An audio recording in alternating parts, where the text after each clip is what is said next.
How many innocent people are there?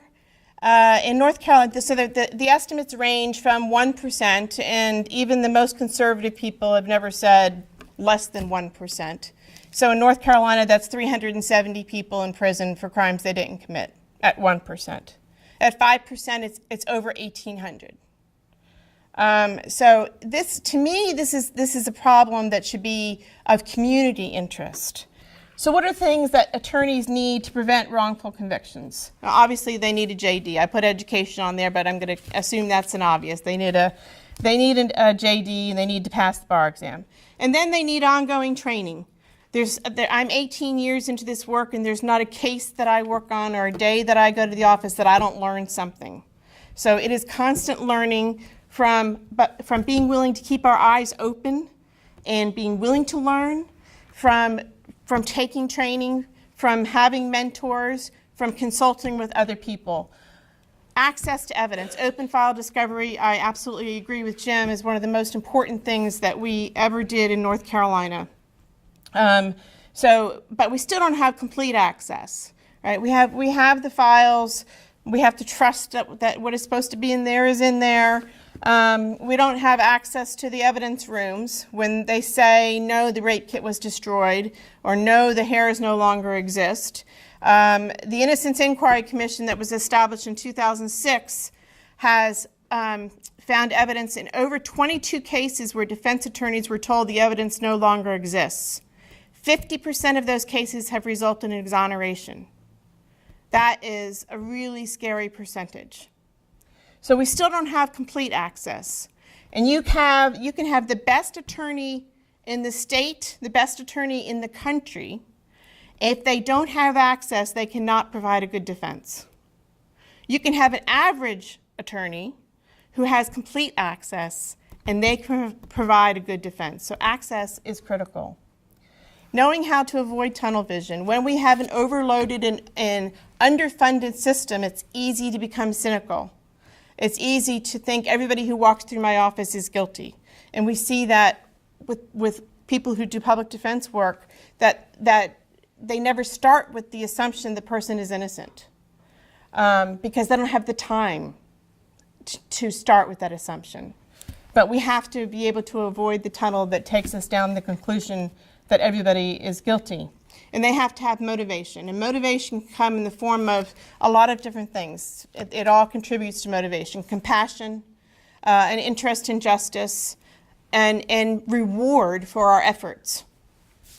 So when we don't have these things, we've seen enough court opinions to know that there's no black line that says, okay, on this side of the line you're effective, on this side of the line you're ineffective. There's a lot of gray. And to avoid a wrongful conviction, you have to stay out of the gray. And to stay out of the gray, you have to have these things.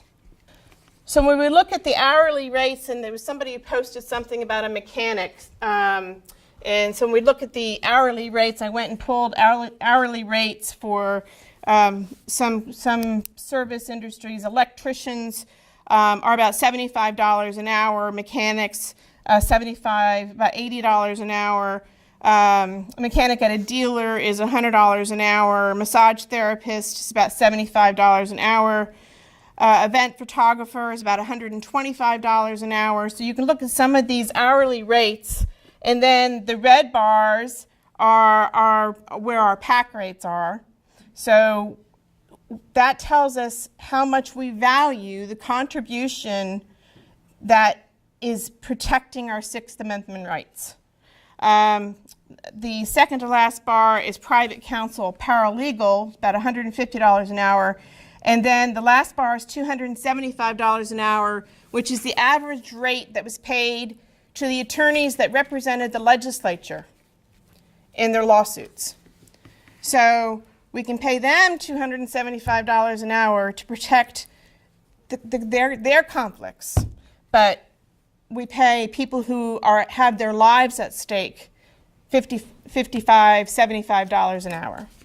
So what are the consequences of inadequate funding? Longer pretrial detention, increased pressure to plead guilty, sometimes just to get home so they don't lose their jobs, so they can get home to protect their families. Decreased fairness in outcomes, either from overcharging or increased sentences. Increased financial and social costs of over-incarceration. For every dollar spent on public defense, there's $14 spent on corrections. Decreased opportunity for alternatives to incarceration. Increased racism, because 80% of the people who are using public defense are minorities, and 70% of wrongful convictions are minorities. So the fact that we don't have proper representation and there's these higher conviction rates and higher wrongful convictions contributes to the racism within the system. So this, you always have to throw a cartoon in there, and this guy's been charged with a crime, and he says, "Yes, I committed the crime, Your Honor, but this court will have to set me free because it lacks the funds to guarantee my constitutional right to due process. How do you plead?" And the court has to plead guilty. And I think we are guilty. The other cost of wrongful convictions: victims do not receive the justice they deserve. The victims of crime do not receive justice for the pain that they've endured during the crime, and then it has to be revisited when there is a wrongful conviction that is identified. And then they learn the true perpetrator has been out on the streets to commit more crimes. There's been 356 DNA exonerations across the country. Of those, with the perpetrators who have been identified later, there was 153 additional violent crimes that were committed by those perpetrators while the innocent person was in prison. So you have loss of justice for the victim, you have loss of justice and freedom for the person who's been wrongfully convicted, you have loss of justice for the true perpetrator of the crime, you have more crimes committed on society, you have loss of families who have lost, communities who have had loss, and you have loss of public confidence in the justice system when they read in the paper that someone's been exonerated after decades in prison, after decades of trying to get someone to hear that they're innocent. And that impacts jury verdicts in cases where people are guilty. We have seen the impact, not just the CSI impact of the science, but the impact of juries who don't trust law enforcement anymore, who don't trust prosecution anymore, because they're not seen as being on the side of justice. So justice to me, and I'm even after all the time of beating my head against the wall, there needs to be more cooperative effort. We talked about Durham County, and I'll tell you that the Durham County District Attorney is working cooperatively with my office. They have said if we identify innocence cases, they want us to bring them the cases. They will open their files. They will help us to get transcripts. They will look at testing with us, and they will be open to considering those cases as credible innocence cases. That's what we're seeing with the conviction integrity units around the country, and that's how we will increase public confidence in the system. And then there's the cost of the unnecessary incarceration, the appeals, the civil litigation, and the civil awards. So there's been 356 DNA exonerations I mentioned. The National Registry of Exonerations tracks all exonerations, and that's about 2,200 exonerations. There's some of those cases that I actually don't consider exonerations because to me, if someone their case goes up in appeal and it's overturned and they're retried and they're acquitted, that's the system working. To me, an exoneration is when we have to go through extraordinary efforts outside the normal process of the justice system in order to get justice for someone.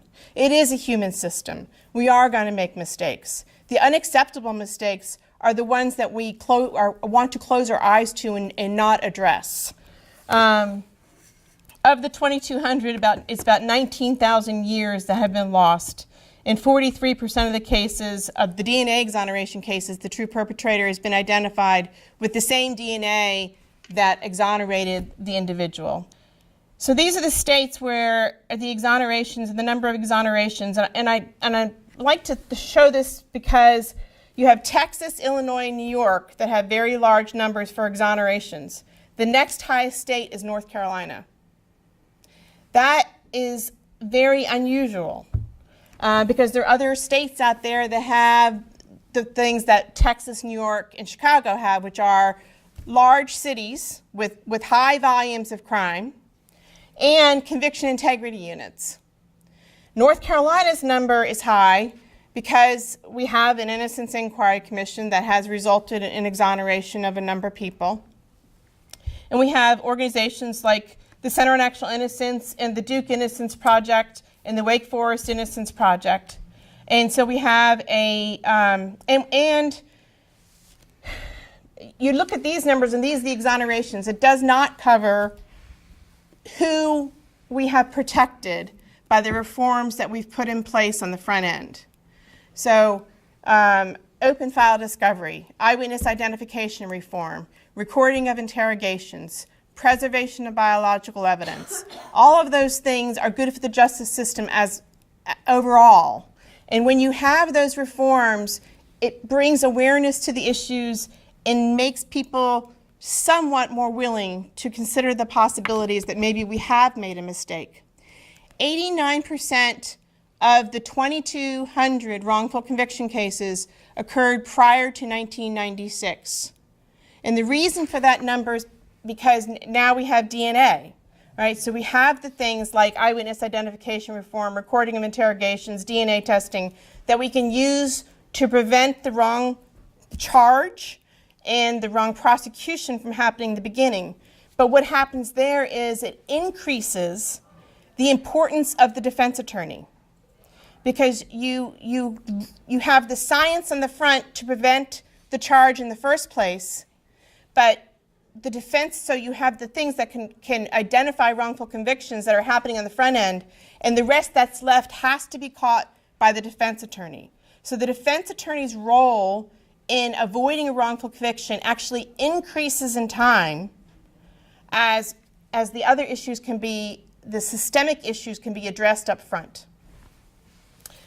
The reasons for the large numbers in Texas, New York, Illinois is twofold. One, the conviction integrity units there's 32 now, 32 offices where conviction integrity units have been established in Manhattan and Brooklyn and Dallas and Houston, mostly in counties where there are resources. We don't have many counties in North Carolina that are going to have resources to establish a conviction integrity unit. The Innocence Inquiry Commission was established in 2005, was when the legislation was first passed. We were way ahead of the curve on that. That was before conviction integrity units were established. I participated in the writing of that legislation, and I'll be the first to say it needs to have changes. It does not operate the way it should. If I had the opportunity to say what we need to do now is we need to have a conviction integrity unit in the Attorney General's office that works cooperatively with defense attorneys when a credible claim of innocence is identified. We need to have a statewide conviction integrity unit that has both defense attorneys and prosecutors working side by side with the same aim.